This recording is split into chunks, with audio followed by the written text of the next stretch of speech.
everybody. You're listening to Brimbank Live on Live FM. I'm your host, Roshani, and I'm joined by my co-host, Lydia. Today, we are at the Neighbourhood House Sector Luncheon at the Hotel Windsor, and we are celebrating all things Neighbourhood House. We've also got a couple of awards that are going to be handed out today, and that's a Climate Change Award, the Community Resilience Award, and the Reducing Inequalities Award. And we are lucky enough to be joined by Mohammed Isah. Mohammed, welcome. Thank you, Roshani. Mohammed, first of all, what does it mean to you to be involved in Neighbourhood House and to be here today? For me, simply put, neighborhood houses are the backbone of any community organization and the backbone of our society. In a nutshell, it's really good to see so many people here today. To think about, only 12 months ago, we we're all in our bedrooms hiding, to actually celebrating what a difficult year it's been and also acknowledging some of the people that did amazing work, and by awarding them. And more than that, listening to the guest speakers and meeting people and networking. Such a good vibe. Really, really good to be here. Such a good vibe. And in what capacity are you involved specifically in the Neighbourhood House? As you know, I work for Brimbank City Council. I myself, I'm senior team leader for one of the neighborhood houses. And we do run various programs. And recently, one of my portfolio is youth and intergenerational connection. And I'll probably say, okay, Lydia, leave me alone. Well, actually, I can attest to that. I can vouch for that because I came in as a youth, you know what I mean? And then very quickly, Mohammed actually kind of elevated me to another space, which wasn't so much the youth space. So, Mohammed, you're right. You are, your portfolio is very much youth and then intergenerational. Absolutely. And you mentioned the fact that this time last year we were all at home here in Melbourne.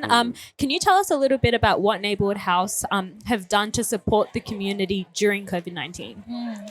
Amazing. That's an excellent question because you would not realize the importance of neighborhood houses until when COVID hit.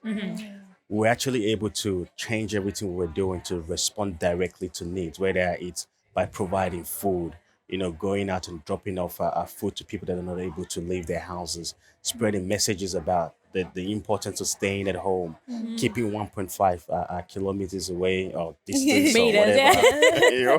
Kilometers. Stay far away. But you get the overall gist. Yes. And above all, we were able to move all our programming online. To continue engaging with the community, not only those that are vulnerable, but everybody experienced isolation during COVID in one way or another. How can we support them to maintain positive health? How can we support them by even a phone call? Hey, how are you today? What's happening? Some people are not able to leave their house because they got a negative test result. We were able to, respond by dropping off food in a safe manner. It was just amazing.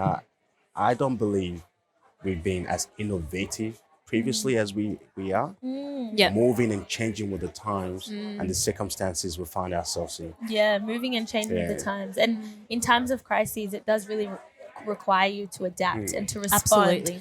And I think the Neighbourhood House unit, I can only speak for Brimbank City Council, did a really good job at that. Yeah, absolutely. And I think this radio program is an example. This program was actually given birth to during lockdown.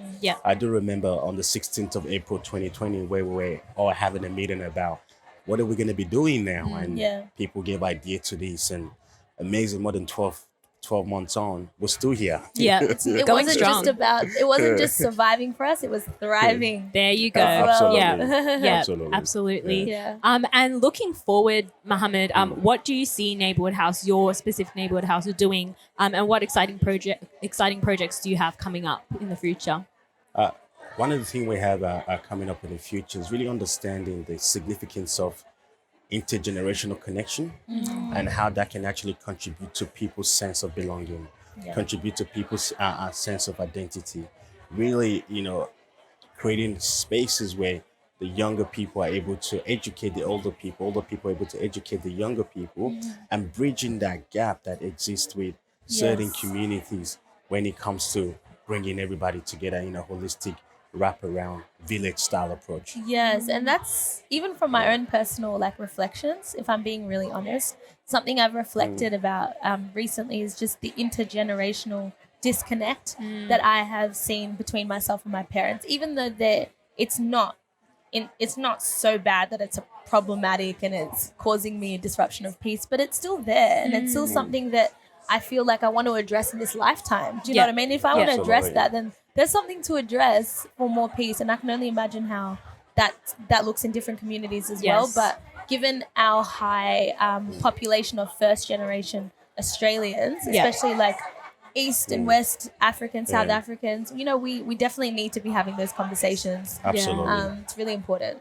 Absolutely. Well, Mohammed, we are so excited to see what Brimbank City Council and particularly Brimbank City Council neighbourhood houses are going to be doing in the future. Thanks so much for your time today. Thank you, Roshani and Lydia. Thank you. Thank you. You're listening to Brimbank Live on Live FM.